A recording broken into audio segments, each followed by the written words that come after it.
শোনো, অনেকেই চেয়েছিল 65,000 টাকা দিয়ে অনেক খেলা খেলবে।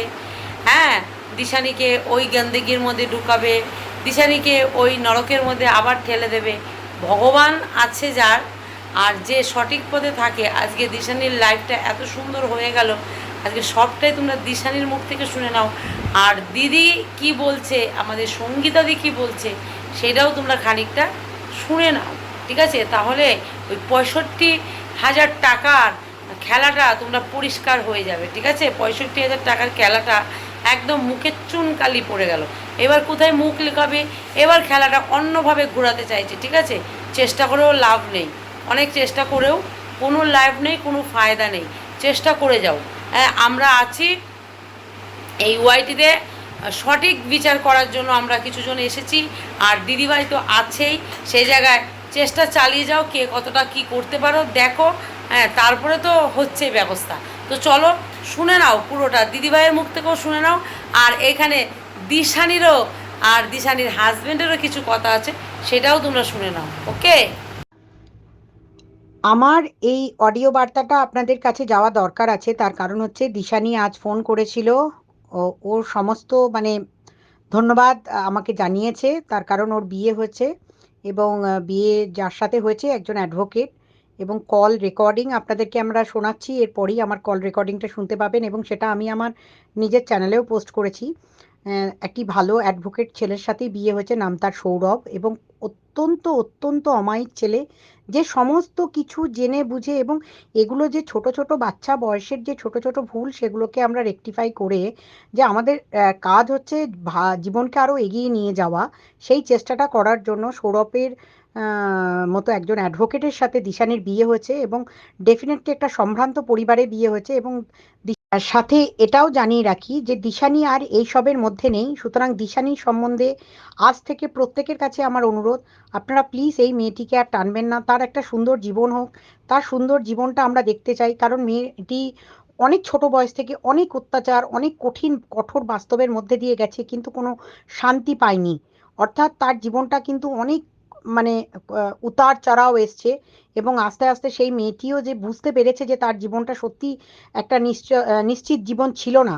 এবং তার জীবনে নিশ্চয়তা থেকেও বড় কথা যেটা ছিল না, সেটা হচ্ছে যে তার সোশ্যাল মিডিয়াতে তার যে চরমতম বদনাম হয়ে যাওয়া। এবং আমরাও তাকে অনেক কাউন্সিলিং করে চেষ্টা করছিলাম, তখন কোথাও রাগ জিত কষ্ট থেকে মেয়েটি বারবার বেরিয়ে আসতে পারছিল না, কিন্তু এই মেয়েটি অত্যন্ত ট্যালেন্টেড মেয়ে, এবং সে ধীরে ধীরে বেরিয়ে গেল। এবং এইটাই হচ্ছে একটা শিক্ষার গুণ, যে সত্যিই সেই মেয়েটি বুঝতে পেরেছে যে আমার বাবা মায়ের সাথে সাথে আমার জীবনটাও একটা সুনিশ্চিত ভবিষ্যতের দরকার। এবং তার জন্য যে এত সুন্দর একটি ছেলেকে পছন্দ করেছে, যে ছেলেটি তাকে বটবৃক্ষের মতো ছায়া দিয়ে আঁকলে রেখেছে। এবং কথা বলে নিশ্চয়ই আপনারাও বুঝতে পারছেন ছেলেটির মধ্যে কতটা ট্যালেন্ট আছে। সে নিজেও সোশ্যাল মিডিয়া কিন্তু পছন্দ করে না, কিন্তু বইয়ের জন্য সোশ্যাল মিডিয়ায় ক্যামেরা ধরে দিচ্ছে, সে কি ভিডিও করবে। যদিও দিশানি কটা দিন একটু লিগাল প্রসিডিওরগুলো থেকে এগিয়ে যাক, এগিয়ে গেলেই কিন্তু দিশানি আবার ভিডিওতে ফিরবে। আশা করছি সমস্ত দেখতে পাবেন, এবং সাধারণ সুন্দর একটা জীবনযাত্রার মধ্যে দিয়ে দিশানিও যাতে এগিয়ে যাক, এবং তার ভবিষ্যৎ আরও ভালো হোক, সে আরও বড় ব্লগার হোক, আরও বড় ইউটিউবার হোক, সেটাই আমরা চাইবো। আর তার সাথে সাথে যেটা চাইবো সেটা হচ্ছে দিশানির বিরুদ্ধেও কিন্তু অনেক মিথ্যা মামলা হয়েছে, সেগুলো যাতে উইথড্র করে নেওয়া হয়, এবং তার যে প্রসিডিওর আছে তার সমস্তর জন্য আমরাও দিশানির পাশে থাকবো। আর আরও একটা কথা বলে রাখি, আমরা জলদি চুচড়া থানার উদ্দেশ্যে একটা অভিযান করব, সেই অভিযানের দিন আপনাদের সকলকে ডাক দেব। আপনারা যেন অবশ্যই অবশ্যই এই দিশানির পাশে দাঁড়াবার জন্য আসবেন, তার কারণ চুচড়া থানাতেও দিশানির বিরুদ্ধে মিথ্যা মামলা করেছেন যারা, তারা সতর্ক করার জন্যই আপনাদেরকে ডাকবো। এবং এটা একটা মাস পিটিশন হিসাবে আমরা জমা করব, যাতে দিশানির আর কোনো রকমভাবে এই কেস কাছারির মধ্যে আর না জড়ানো হয়, এবং দিশানি যাতে সুন্দর জীবন কাটাতে পারে, তার জন্য আপনাদের সকলের কাছে অনুরোধ করব সেই দিনটা প্লিজ সকলে এসে পাশে দাঁড়াবেন। এবং আশা করব এই পাল ফ্যামিলিটার এগেনস্টে আমরা যা যা ব্যবস্থা নেব সেটাও আপনারা আমাদেরকে সাপোর্ট করবেন। আমি আপনাকে ফোন করছি, আপনি ব্যস্ত হয়ে গেছিলেন। হ্যাঁ, আমার ফোনটা নর্মাল ফোন না, ট্যাপিং এ থাকে, তো ওই জন্য ঢোকে না ফোন একদম। বলো কি বলছো? আচ্ছা আচ্ছা, থ্যাংক ইউ সো মাচ। আপনার জন্য আমি আমার জীবনে এত ভালো একটা জীবন সঙ্গী পেয়েছি, ঠিক আছে, যে সব সময় প্রতি মুহূর্তে আমার পাশে থাকে। মানে আমার মানে কি বলবো, বলে বোঝাতে পারবো না যে আমি এত ভালো একটা মানুষকে পেয়েছি। তো আপনারা সবাই চেয়েছিলেন, আচ্ছা, তো আমি তোমার কি রেজিস্ট্রিটা হয়ে গেছে তো? হ্যাঁ হ্যাঁ হ্যাঁ, রেজিস্ট্রি হয়ে গেছে। তারপর তোমরা তারাপীঠ ঘুরে এলে, পুজো দিয়ে এলে, তাই তো? হ্যাঁ, তারাপীঠ ওই জন্যই পুজো দিতে গেছিলাম। আচ্ছা, তোমার বরের নাম সৌরভ, তাই তো? একটা হ্যাঁ হ্যাঁ হ্যাঁ কলকাতার নামকরা হাইকোর্টের একজন অ্যাডভোকেট, তাই তো? হ্যাঁ হ্যাঁ হ্যাঁ। তাহলে ভালো বর হয়েছে, এবং বর পুরো জীবন সাথী, খুব ভালো জীবন সাথী সবটাই হয়েছে। আপনাদের জন্য, আপনাদের ভালোবাসার জন্য, আপনাদের আশীর্বাদ, আর তাছাড়াও তো আছেই, আপনারা মানে অনেক বুঝিয়েছেন, আমরা আমি পার্টিটা সবকিছু কবে থেকে পাবো? বেরিয়ে এসেছি।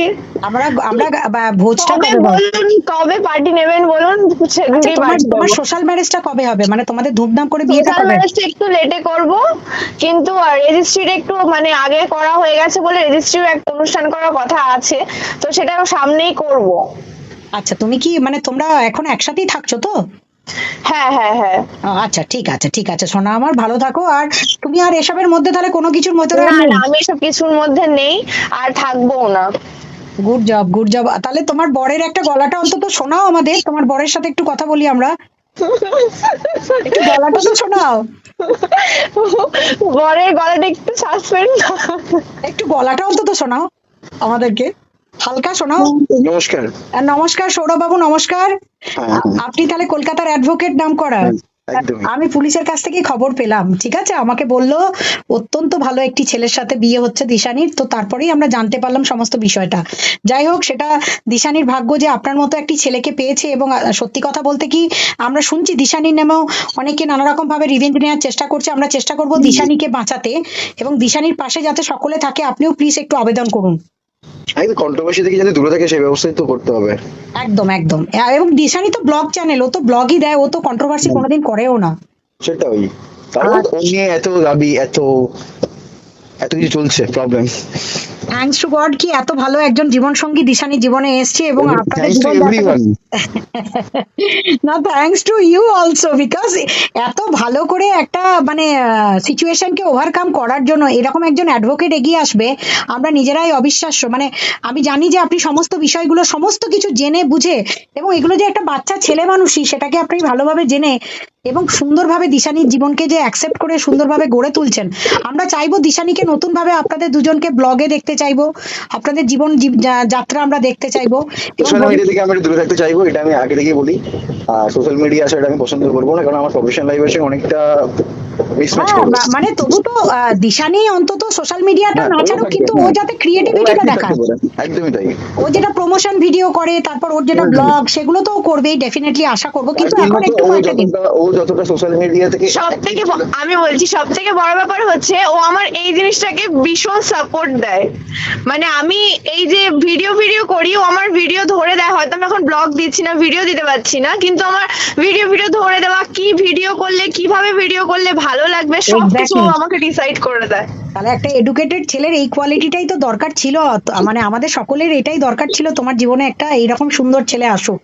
যাই হোক, তোমার মা বাবাকে বলো আমাদের তরফ থেকে পার্টির অপেক্ষায় থাকলাম, মানে আমরা খাওয়া দাওয়াটা নেমন্তন্নটা আর কি পেট পুড়ে চাই আর কি, সেটার আশা করলাম। হবে ভুড়ি ভোজ। ভুড়ি ভোজ, এক্স্যাক্টলি ভুড়ি ভোজ। যাই হোক, আমরা আজকে সন্ধ্যাবেলাতে আমি ডেফিনেটলি চেষ্টা করব, তার আগেই বা আমি অন্তত দিশানির জন্য বার্তাটা দেব সকলের কাছে। প্লাস তার সাথে সাথে সমস্ত চ্যানেলগুলোকে বলবো যে দিশানিকে সাপোর্ট দিন, কারণ অনেকে দিশানির বিরুদ্ধে মিথ্যা মামলা করার চেষ্টা করছে।